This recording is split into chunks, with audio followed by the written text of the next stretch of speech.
उठते बैठते चलते फिरते खाते पीते आपकी जिह्वा पे नाम, धाम का फल है नाम, नाम का फल है रूप, रूप का फल है लीला शक्ति, और लीला शक्ति का फल है लीला में प्रवेश।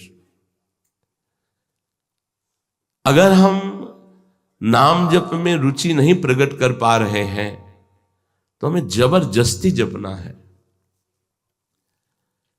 संबोधन करने के लिए भी हमें नाम का ही उच्चारण करना है, जैसे प्राय भक्तगण करते रहते हैं। हमें किसी को बुला श्री हरिवंश राधे, ऐसे संबोधन। प्रभु के नाम के बिना हम किसी से बात नहीं कर सकते।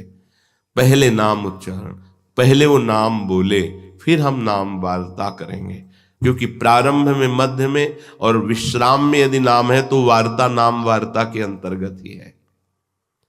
नाम जपते जपते रूप का प्रादुर्भाव हो जाता है। रूप की आसक्ति में उनका मुस्कुराना, उनका खेलना, उनकी लीलाएं प्राण प्रिय लगने लगती हैं। लीलाओं का प्राण प्रिय होना ही लीला में प्रवेश पा जाना है। लीला में प्रवेश तीनों तनों का त्याग करा करके भाव देह की प्राप्ति करा के किया जाता है, और वो जीते जी होता है। मरने के बाद की बात नहीं है, जीते जी होता है। श्रीपाद कह रहे हैं, ऐसे श्यामा श्याम के चरणों का आश्रय धाम की कृपा से जो प्राप्त हुआ है, प्रतिपल चिंतन में रखिए। एक क्षण भी आपका चित्त प्रियालाल के चिंतन से ना बिलग हो तो बहुत जल्दी प्रेम प्राप्त हो जाए। सब शास्त्रों का, चाहे संस्कृत से वर्णन हो, वैदिक सिद्धांत हो, उपनिषद हो, जो भी सिद्धांत, सबको पढ़ करके सुन करके गुरु कृपा से समझ के देखा है, संसार का चिंतन छोड़ना हर साधना का फल है। हर साधना का फल है संसार का चिंतन छूट जाए, आराध्य देव के चिंतन में निमग्न हो जाए। वो चाहे जो मार्ग हो, सब मार्गों का जहां तक गुरुदेव ने अवलोकन कराया, उन सब शास्त्रों का, सबका सार संसार का चिंतन छूटे और प्रभु का चिंतन हमारे हृदय में निरंतर हो तो प्रेम प्रकाशित हो जाए। देवर्षि नारद जी महाराज प्रेम का वर्णन करते हैं। कहते हैं, अनिर्वचनीयम प्रेम स्वरूपम। प्रेम और प्रियालाल थोड़ा भी अंतर नहीं है कि प्रेम आ जाएगा तब परमात्मा आएगा, ऐसा नहीं है। परमात्मा स्वरूप प्रेम है। प्रेम आया मतलब प्रियालाल आए।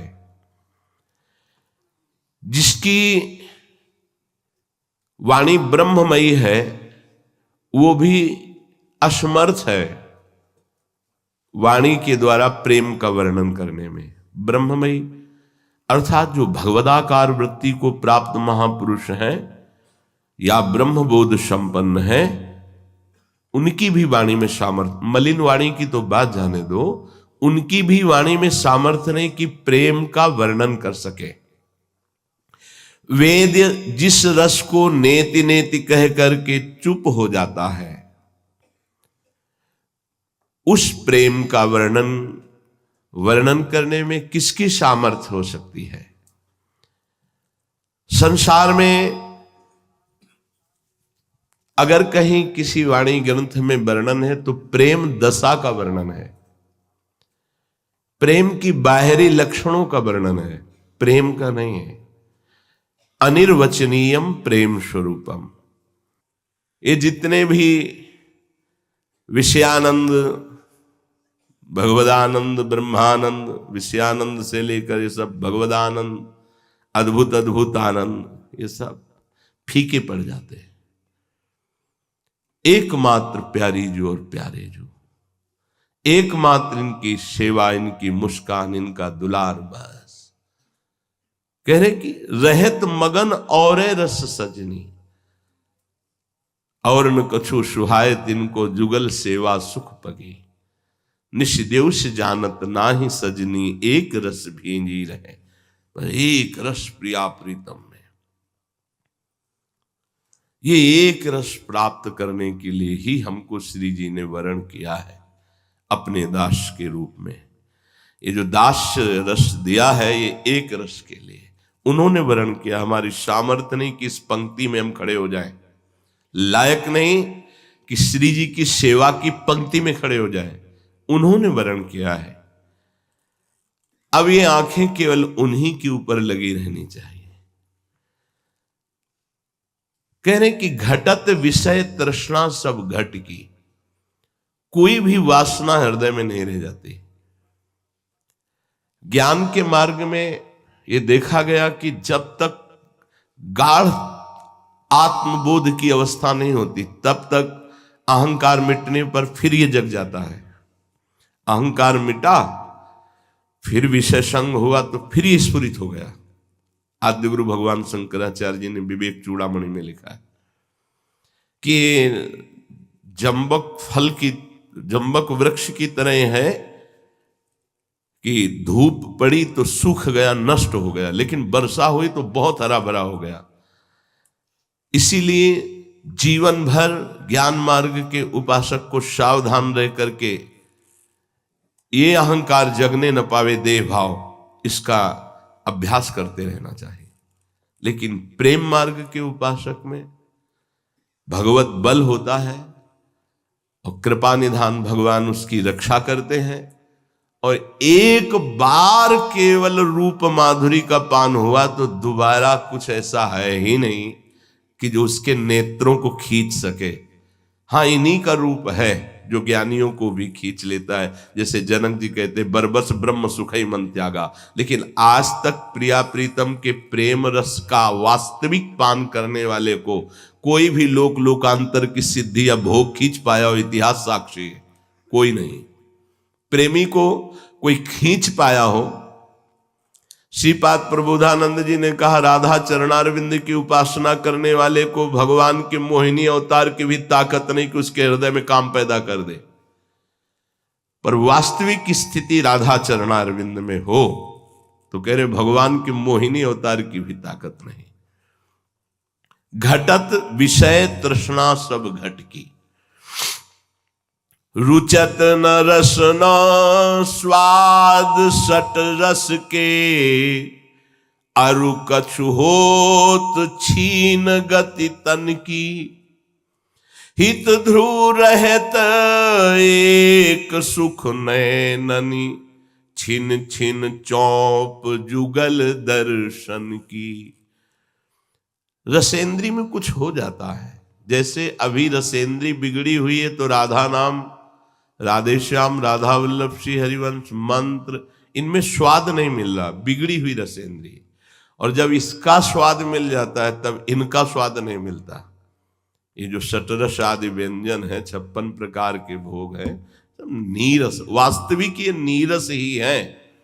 नीरस में जब तक रस आता है तब तक राधा नाम सुधा रस नहीं आ पाता, और जब राधा नाम सुधा रस आएगा तो ये नीरस हो जाए। इनमें कोई रस नहीं है। 6 घंटे में मलमूत्र बन जाते हैं, ये कोई रस है?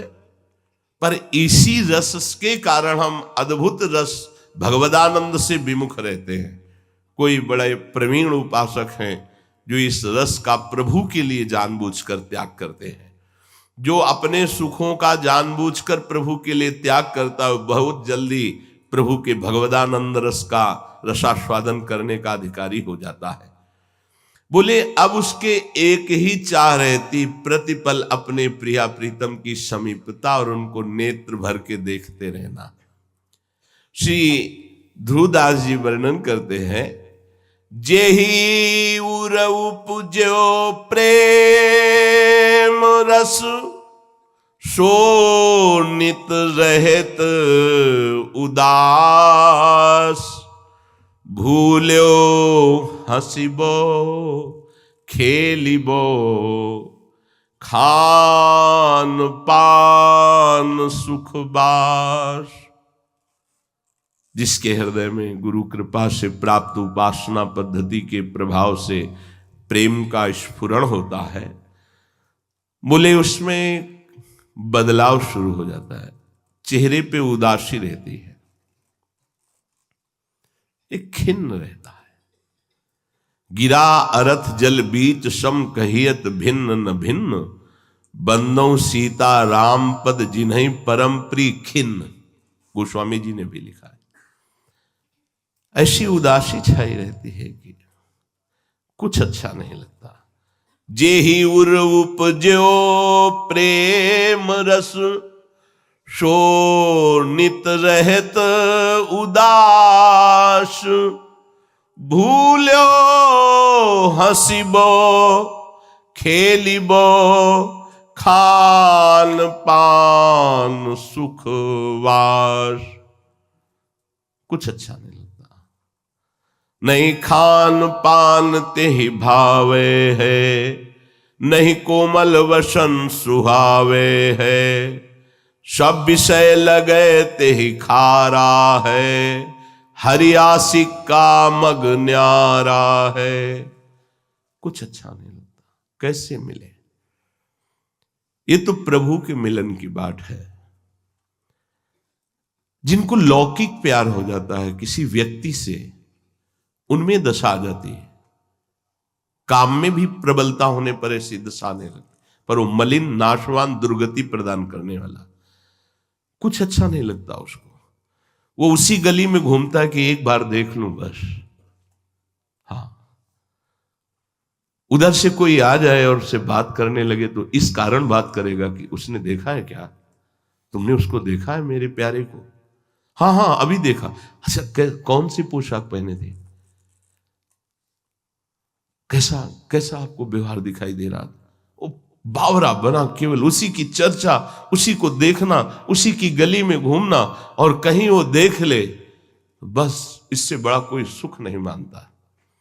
अगर कहीं देखने में बाधा पड़ जाए कि अब कभी नहीं मिल पाएंगे तो अपने प्राण न्यौछावर कर दे।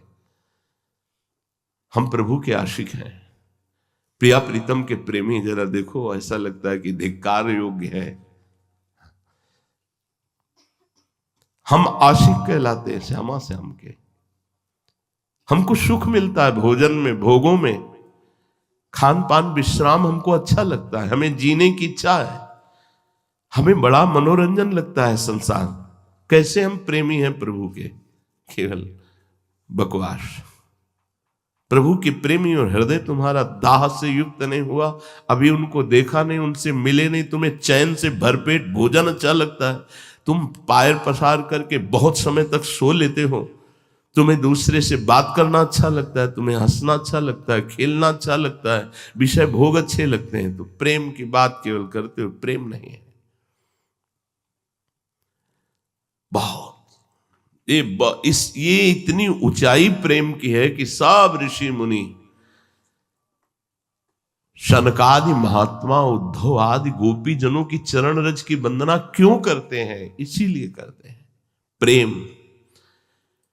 गोपी जनों को प्रेम की ध्वजा कहा गया है। हमारी प्यारी जू की चरण नख कांति का जो प्रकाश पड़ा तो गोपी जनों के हृदय में प्रेम प्रकाशित हुआ, जो लालजू को प्रेम अधीन कर लिया। यत पाद पद्म नख चंद्र मणि छटाया, विस्फुरजितम किमपि गोप वधूष्वदर्श। उन्हीं प्रियाजू का हम आश्रय लिए, हमारा हृदय राजी है संसार में। प्रेम की पिपासा नहीं, प्रिया प्रीतम के मिलन की चाह नहीं, और जीवन का भरोसा नहीं। बट कैसे तुम्हें चैन आता है? जीवन का भरोसा नहीं, कब रुक जाए श्वास, फिर किस योनि में जाएंगे, फिर क्या आराधना बन पाएगी, फिर क्या, फिर तो जेल है जेल, जैसे चलाया जाएगा वैसे चल पाएंगे। अभी जैसे चलना चाहो आपको छूट है, चल सकते हो, मनुष्य देह है। भूल्यो हंसिबो खेलिबो, खान पान सुखवास। सुखपूर्वक आराम से सैया पर, कोमल सैया पर सोना, अच्छे अच्छे पदार्थों को पाना, कुछ ऐसे विनोद भरे दृश्यों को देखकर हंसना खेलना, ये कैसा जीवन है, कैसा जीवन है। इसीलिए हमें बहुत जन्म व्यतीत हो जाते, प्रभु नहीं मिलते हैं। हम कभी किसी भगवत प्रेमी महात्मा को अपना मन देकर उनके अनुसार नहीं चल पाते, हम अपने मन के अनुसार चलते हैं। किस खेल में? भूले हंसिबो खेलिबो। कृपा प्रारंभ होती और ठुकरा दी जाती है। जब आगे बढ़कर प्रथम सोपान पर कदम रखा तो ममता ने ऐसा चाबुक मारा कि घसीट करके फिर फिसल कर वहीं खड़े। वही संसारिकता दिखाई देती है। ये खेल रहे हो, कितने दिन बाद खेलोगे? कितने दिन तुम्हारी जवानी, कितने दिन तुम्हारा ये बावरापन रहेगा? मिट्टी में मिला देगी ये माया। होश में कुछ दिन रो लोगे श्री जी के लिए तो सदा के लिए श्री जी को प्राप्त हो जाओगे। कुछ दिन हंसोगे संसार के खेलों में तो जिंदगी भर रोना पड़ेगा। हमारी बात मान लो, यहां बड़े बड़ों को मिट्टी में मिला देती है माया, बड़े बड़ों को। ये जिंदगी तुम्हारी स्वतंत्र नहीं है, ईश्वर और काल माया के अधीन है। कर्म काल स्वभाव गुण, इससे मुक्त होने के लिए तुम्हें साधु संग मिला है। तुम दिखावटी मत बनो, असलियत में प्यार करो प्रभु और प्रभु के जनों को। असलियत का प्यार होता है कि अचानक आंख पर आंतरिक दृष्टि जाए तो आप अपनी साधन शैली में लगे दिखाई दें। आपको शरीर स्वस्थ रखना है, 20 मिनट व्यायाम कीजिए नाम जप करते हुए और एकांत हो जाइए, पर्याप्त है। ये बाहर खड़े होकर के आपको चिड़िया खेलना, दौड़ना, भागना, ये नहीं। दौड़ना है तो 2 बजे उठिए और जाइए, 1.25 घंटे में वृंदावन की परिक्रमा लगा करके आइए। धन्यवाद। क्या जीवन का बकवास, क्या जीवन बकवास। तुम्हारे पास पैसा है, तुम अच्छा खा पी रहे हो, ये सब तो तुम वृंदावन में शरीर छोड़ पाओगे? अपराध बन जाएंगे, ऐसे रोग होंगे, भाग जाना पड़ेगा संसार से। संसार में भाग जाना पड़ेगा, फिर संसार से भागना पड़ेगा। मान लो हमारी प्रार्थना, भूलो हंसिबो खेलिबो खान पान सुखवास। हम खेलते हैं तो प्रियाजू के साथ खेलते हैं। है स्थिति प्रियाजू के साथ खेलने की, उन्हीं से बातें करो, उन्हीं से खेलो, उन्हीं के साथ। वो तो तब आएगी जब पहले हर खेल छोड़ो, तब उनके साथ खेल। क्यों छोड़े? हमारा तो जीवन बहुत आनंद से छूटना ही है, होश में। आज नहीं तो कल छूट जाएगा, जबरदस्ती छूट जाएगा। आज छोड़ दोगे तो तुम्हें वो मिलेगा जिसके लिए तुम आए हो, प्रभु का प्रेम, प्रभु का नाम निरंतर जप। नहीं समझ में आता, कैसे समझाए? जैसे कुआं में गिरने जा रहा, दिखाई दे रहा, गिर रहा है, पर वो अंगूठा दिखा रहा है, नहीं मानूंगा, और धम्म से गिर गया। ऐसे ही जो भगवत प्रेमी महात्मा संत जन होते, ए सावधान सावधान। उसको लगता है कि हम में कुछ है तभी हमसे इतना मोह करते। नहीं, वो निर्मम है, उनको मोह नहीं है। वो तुम्हारे मंगल के लिए तुमसे कहते हैं। तुम्हारा अपमान करना, तुम्हें क्लेशित करना, तुम्हें बार बार हृदय में चुभने वाले शब्द कहना, इसीलिए भेजे जाते हैं कि एक बार तुम्हारे अंदर जाग उठे कि अब मैं वो नहीं करूंगा जिसका निषेध हो रहा है, अब मैं वही करूंगा जिसकी आज्ञा हो रही। पर वो मूर्ख हृदय न चेत, चाहे गुरु मिले बिरंच संप, फूले फरे न बेत। बांस में कितना भी आप खाद पानी लगा दो, उसमें फल नहीं लगेंगे, फूल नहीं लगेंगे। ऐसा ही स्वभाव होता है मूर्ख हृदय वाले का। खलऊ करें भली पाए सुसंगु, मिटे न मलिन स्वभाव भंगु। हमारा मन जो दुष्ट स्वभाव का होता है, यदि कहीं सत्संग भी मिल जाए तो रोज सत्संग में आएंगे, लेकिन करेंगे अपने मन की। मना किया जाता है ऐसे उन लोगों से मत मिलो जो तुम्हारी बुद्धि को भगवदानंद से विचलित कर दे। लेकिन वो उन्हीं से मिलेंगे जिनसे भगवदानंद विचलित कर दिया जाए। वो वही सोचेंगे जिससे प्रभु से विलग हो जाए। कैसी भगवान की दुरंत माया है। गुरुजन चिल्लाते रहते हैं तो उनको लगता है कि इनको कोई स्वार्थ है मेरे से। नहीं, एक ही स्वार्थ है, तुम भगवत प्राप्त हो जाओ। तुम स्वयं में इतने समर्थ हो जाओ कि तुम्हें काम क्रोध लोभ मोह परास्त न कर पावे। तुम इस चमड़ी से मुक्त हो जाओ, इस चमड़ी के प्यार से मुक्त हो जाओ और प्रियालाल के उस अद्भुत प्रेम रस में डूब जाओ।